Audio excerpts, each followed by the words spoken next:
Da-da-da-da. Da-da-da-da-da-da. There we go.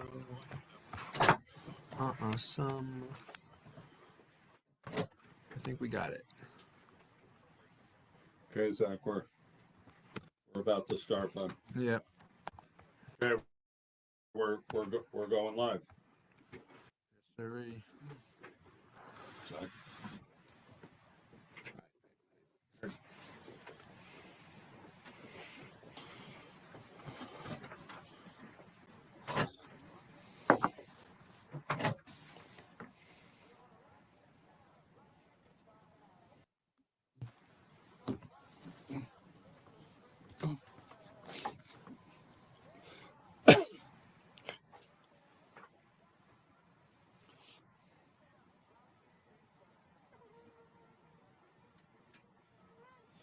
Welcome to the Peak News. I'm Chaim Goldman, the Watchman. You're listening to AM 1460 and FM 101.1.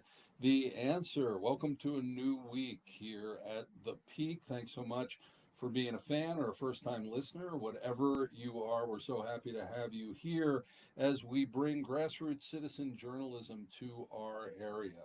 Why do we do that? Unfortunately, we had to. I think everybody, no matter what side of the political spectrum or social spectrum or anything, has lost faith in the media. And we can't have that.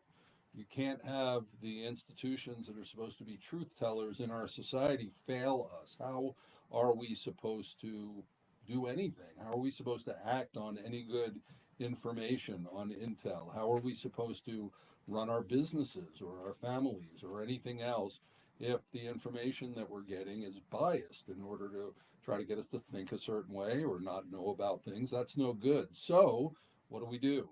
Well, you can try to take it back, but we're talking about, billion-dollar, trillion-dollar media organizations. If you follow the money all the way up the line, there really are only a few media organizations in the world that own everything else, and above them are big money hedge funds that own them.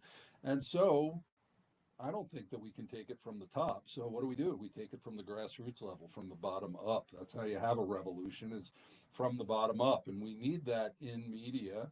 And so we're starting here in Colorado Springs, El Paso County, the Pikes Peak region, where we live, because this is where we can affect things. This is where we live our life. This is where we make our decisions, raise our family, have our businesses, and do everything else. And so we're committed to working this out and to making it happen. We've been on the air for a little over a year. We're just getting started. And in that time, we've done almost 200 episodes here. We're here Monday through Thursday here on The Word. And more importantly, what we've done is we've activated you. We have citizen journalists, we have interns, and of course, our local guests that are here, as well as our local sponsors.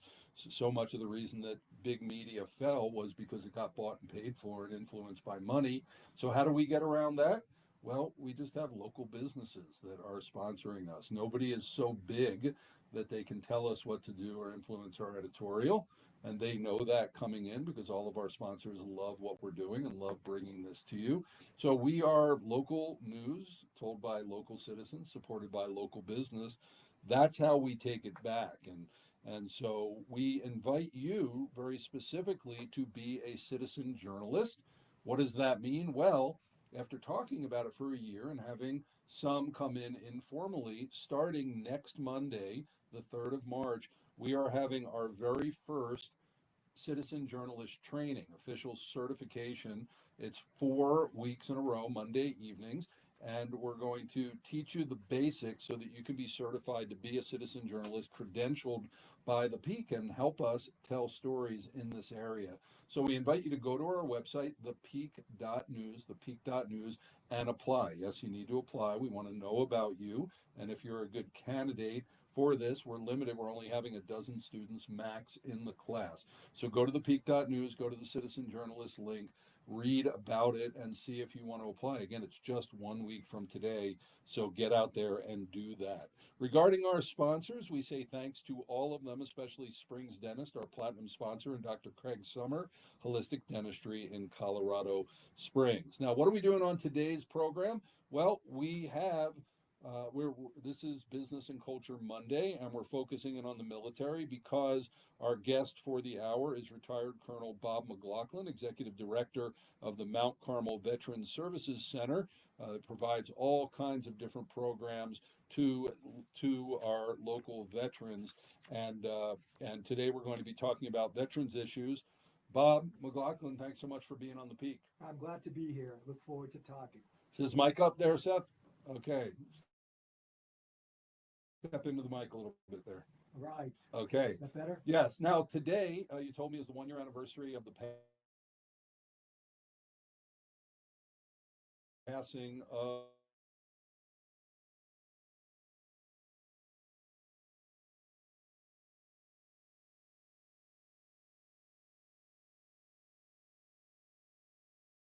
It really has a heart for the community. I met Dave when I was serving as the garrison commander of Fort Carson, and basically, as a good Italian, he gave me a choice, and I couldn't. an offer you couldn't refuse. Exactly, and there's no horse that's involved. Okay. Well, we're doing this show in honor of Jay Cimino and talking about being a champion and how we can help our local veterans. When we come back, we're going to have military headlines, and then Bob is going to be talking about Jake Cimino's vision, why we do this work, and of course, more about the Veterans Service Center. You're listening to The Peak, and we'll be right back. Okay, cool. I almost forgot about giving you that minute and realized I could give 30. So a couple of things about the timing and stuff, and we are live streaming, so we're on. Is overall high energy. Right. Step into the mic. The mic has a really close pickup pattern. Great So you gotta, shots. yeah, just an inch or two. Okay.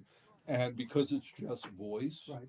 everything has to be carried by voice. So there tends to be a sort of an over-the-top presence because we don't have the facial expressions and the body language and everything. So it'll feel a little unnatural, Right. but it'll come out well on the other end when you do that.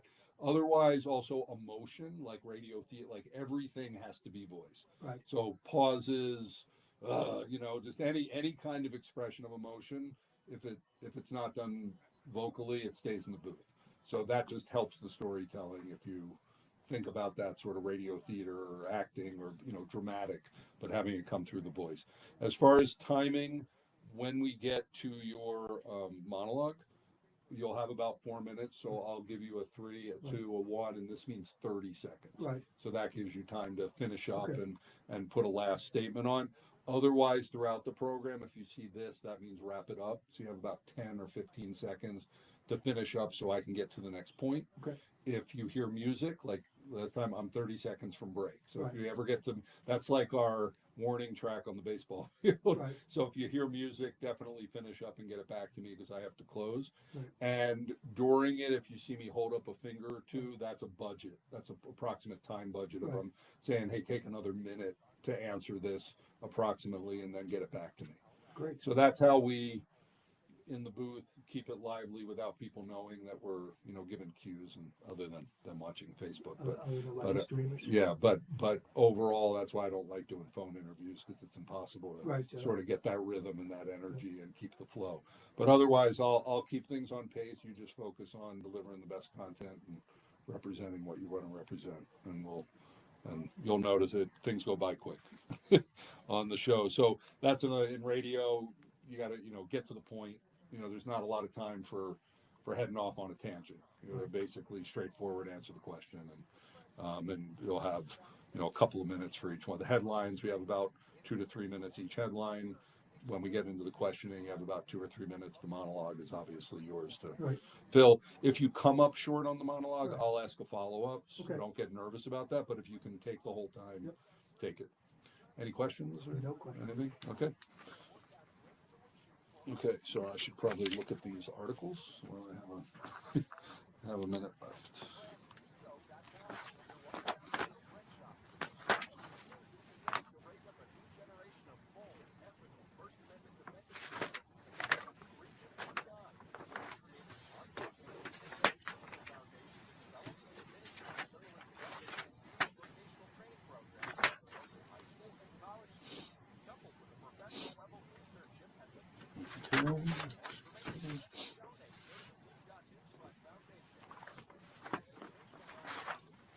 Back in 30.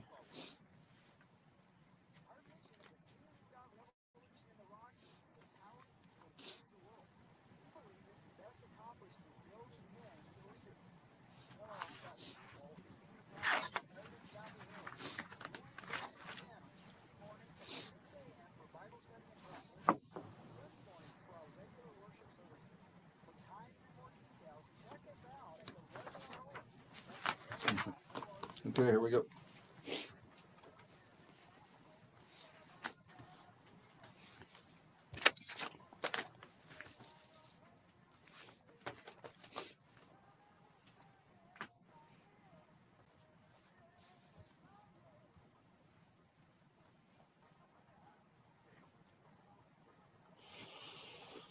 Welcome back to the Peak News. I'm Chaim Goldman, the Watchman. You're listening to us on AM 1460 and FM 101.1. The Answer. Today is Business and Culture Monday, and we are focusing in on military issues because we have as our guest and co-host for the hour, Bob McLaughlin, Executive Director of the Mount Carmel Veterans Service Center. Again, Bob, thanks so much for being on the Peak today. Honored to be here. So we're getting into the headlines, as we always do. This is our time to banter the headlines because we are on a news talk radio station. And we always like to pick headlines that are relevant, that are interesting to you, but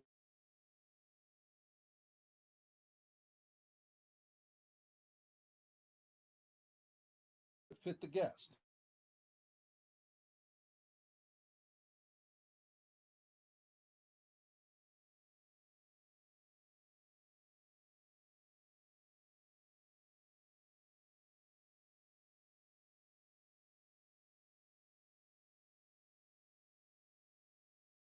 To motivate you, to educate you, maybe entertain you, but to really get to know our guests better because they are people who are doing big things on the local level. So, our first headline here is Colorado Springs Chamber and EDC's Military Affairs Council to become separate organizations. The reorganization will allow the Chamber and EDC and the Military Affairs Council to concentrate on their respective visions. And let's see here. The mission of the Chamber and EDC roots go back to 1892 here to develop and maintain a supportive climate for existing and future local businesses. The Military Affairs Council was founded in 1941 to foster robust partnerships among the military, business community, and local government. And it's interesting because in this town, it's like those Russian dolls. Everybody's inside something else. When you get into the EDC and the chamber and you start talking, everybody's in someone else's office. They're operating around. I've had many people on the show, but it's like, whose budget do you operate on? There's I don't want to say incestuous, but I just said it. It's sort of like there's all this mixing, and it's hard for me to understand, how do they all work and is there overlap and why do we have all of these organizations? So when I see something like this separating to make sure they can focus on their visions, I actually see that as a really, really good thing because I think there might even be confusion in the public of why do we have all these organizations and what do they do? But Bob, what can you tell us about this split between the Chamber and EDC and the Military Affairs Council? Well, I have great perspective on this. When I first came here to serve, I was involved with both organizations, the MAC and the Chamber. And then about a year and a half ago, I became part of the executive committee of the MAC, working closely with the Chamber. So the thing that's most important is the MAC's core mission is to be advocates for the community and the military. I felt it firsthand when I was on active duty, and I felt like this community loved us, the service members, and the Chamber, on the other hand, focused on business and business development. So I think the split is natural. I think both organizations have strong leadership, passion, and vision. And as the MAC breaks out to be a separate 501c3, they get to focus primarily with available resources to advocate for the military members and the community coming together. And the Chamber can focus on bringing businesses into the community. And so where does VBOC, which is the Veterans Business, what is it? What's VBOC? Veterans Business Outreach Center. Okay, where does it end up? So the VBOC is with me at Mount Carmel, but the Chamber hosts the Small Business Development Center. So when I first The Pikes Peak SBDC with Yep. Brandon Elbridge. Yeah, Brandon, what a great guy. So I'm co-located with Brandon, the VBOC. So SBDC focuses on all small business, veteran business outreach centers focuses on veterans. So I've been linked to the chamber and the MAC as a nonprofit, not just being on the panel, but it's just a lot of synergy. When you talk about these organizations in the community and how they all work together, it's the core piece is passion. And the different budgets and how they work and who's in charge of whom. How do you, and I'm sorry I used that word, but that was just the one that came to mind, that it's all this interconnectivity. How do you know who's who? Well, it's challenging. Passion without resources is insanity, right? So there's different budgets, there's different ways that organizations are funded, and really the key, whether you're a nonprofit or a profit organization, is making sure the people that you serve get top quality service, and the best way to do that is through partnerships and collaboration. And then there's government money, there's private money, there's all kinds of things that are flowing through this. I've been to the church of the funding for the last 10 years. Yeah, I have a nonprofit now with our news organization. I feel for you. So it's like a hobby in this town, starting a nonprofit. I think Yes, it is. I think everybody gets one when they're born. Right. Maybe we should just start doing that. Okay, next. This is an article that was in the Gazette about a week ago. Behind Friendly Lines, housing resources some veterans don't know about, and it's an article on veterans homelessness across the United States. More than 770,000 people were homeless on a single night in January 2024 when this was stats were taken, 18% increase from 2023. However, homelessness among veterans in the U.S. dropped to the lowest number on record, about 33,000, nearly an 8% decrease. This is obviously something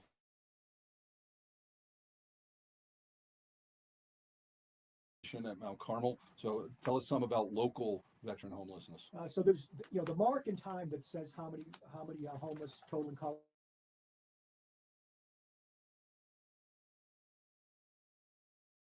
Springs. If somebody wants to elevate beyond transitional housing or temporary housing, we try to facilitate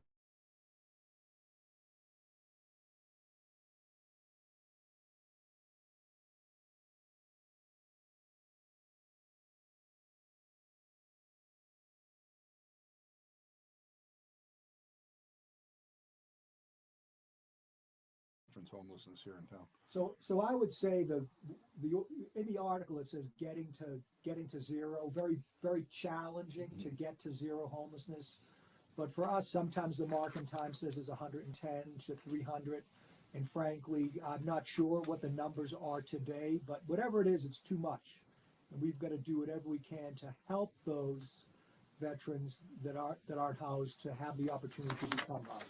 Okay.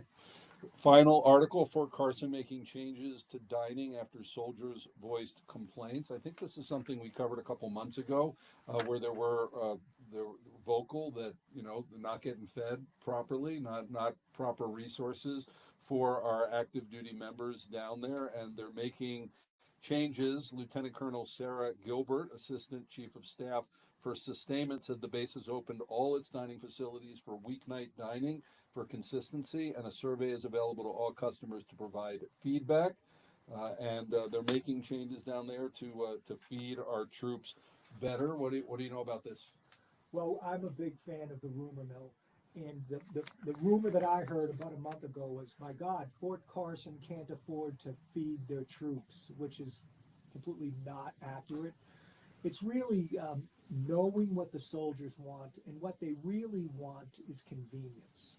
Not just 3 hots and a cot where you go to the dining facility, breakfast, lunch, and dinner. They want to be able to grab and go, and you'll see that in the article. I spoke to the leadership on Fort Carson.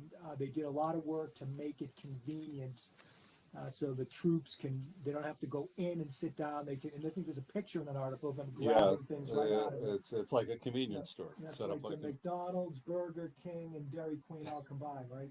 All our young men and women, whether you're in the military or not, love to grab and go and get things and get on with the next thing they're going to do, whether it's pickleball or going to a movie or doing social media.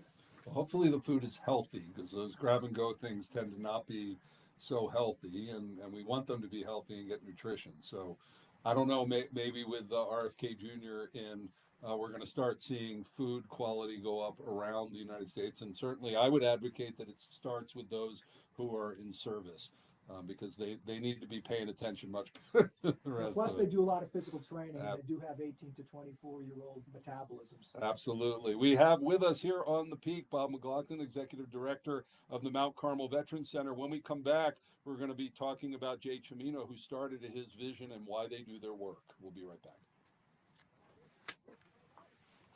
Good. That was fun. Good segment.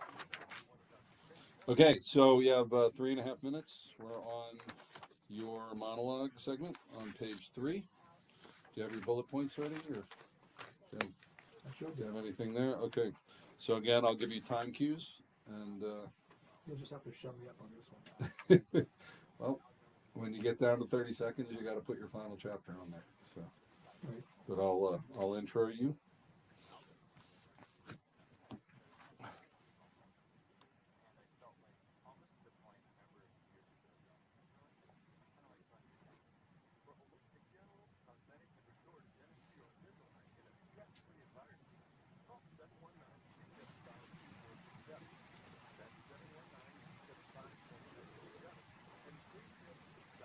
Zach hasn't gone out yet, so we need to hold on to your car.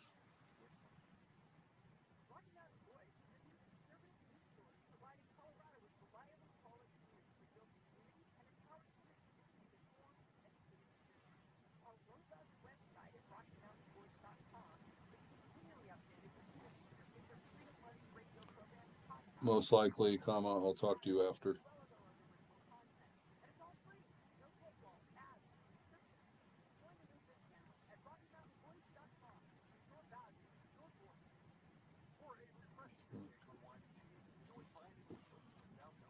Okay, what are we down to?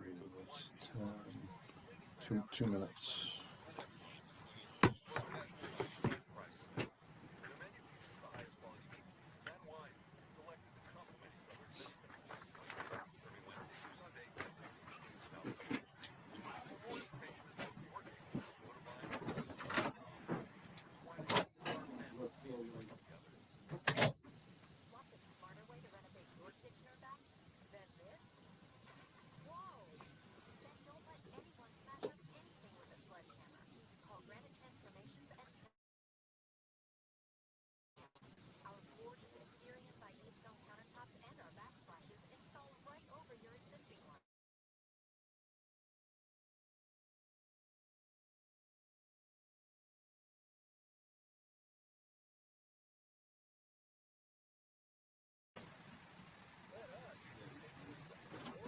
We need to get Jim the rest of the next. Yeah. And reach out to him and say, tell me when you're coming in, and everybody should just something for him.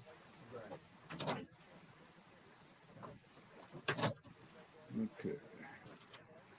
Back in 30.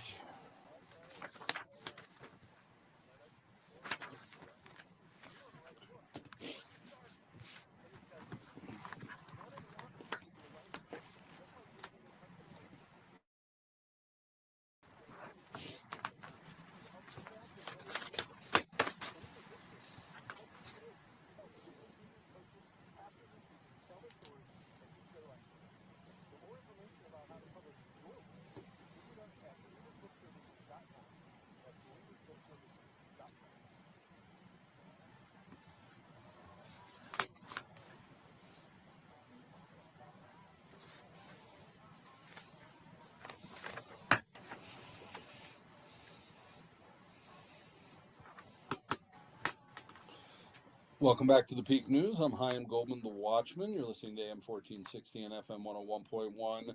The Answer. And what do you think about when you think about the media? Are you figuring they're just lying to you?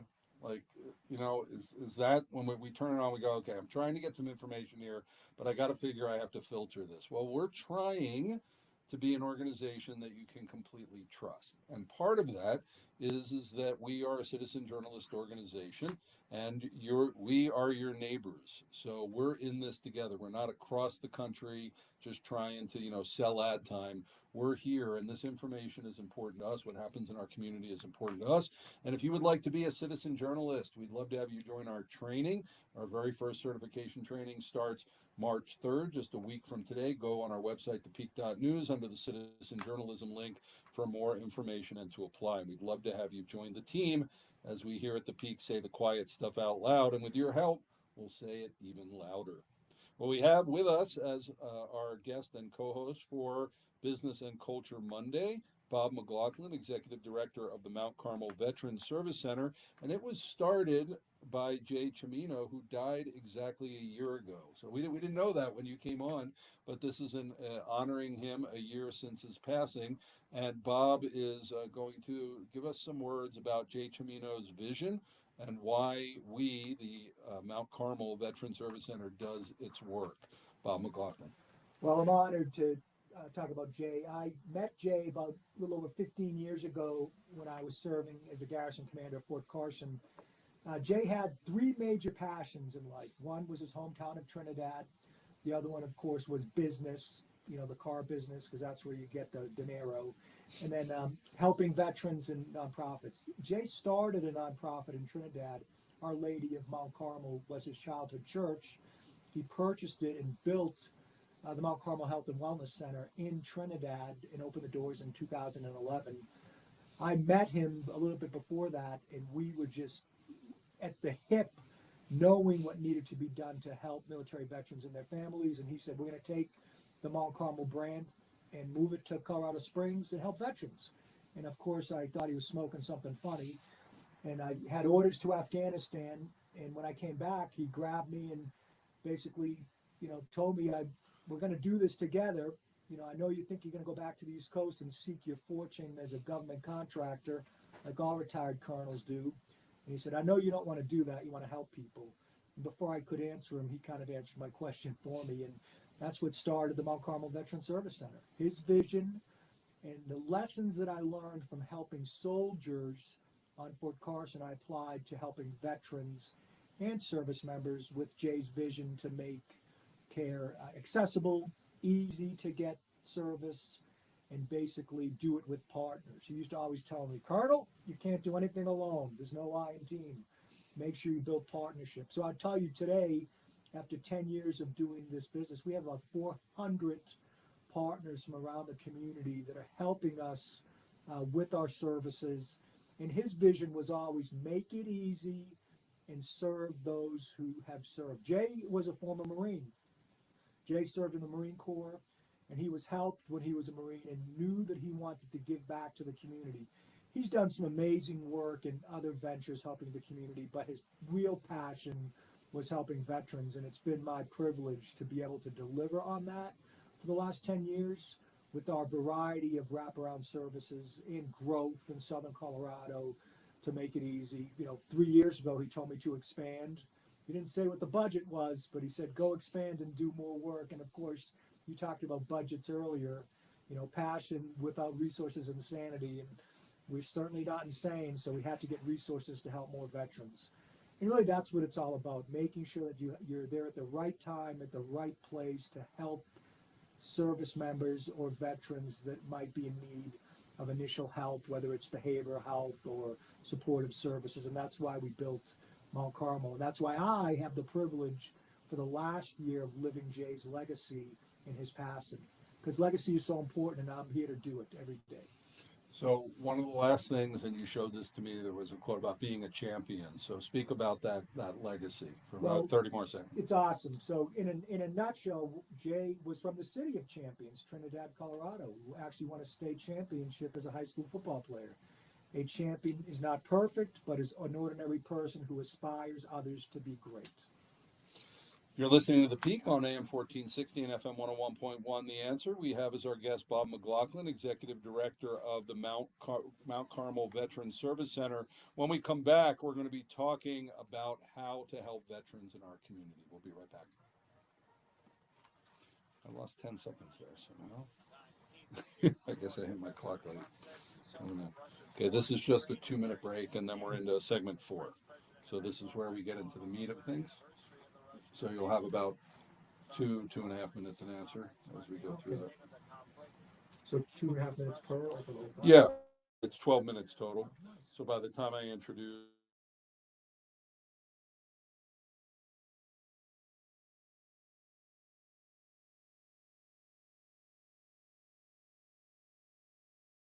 do it, and we want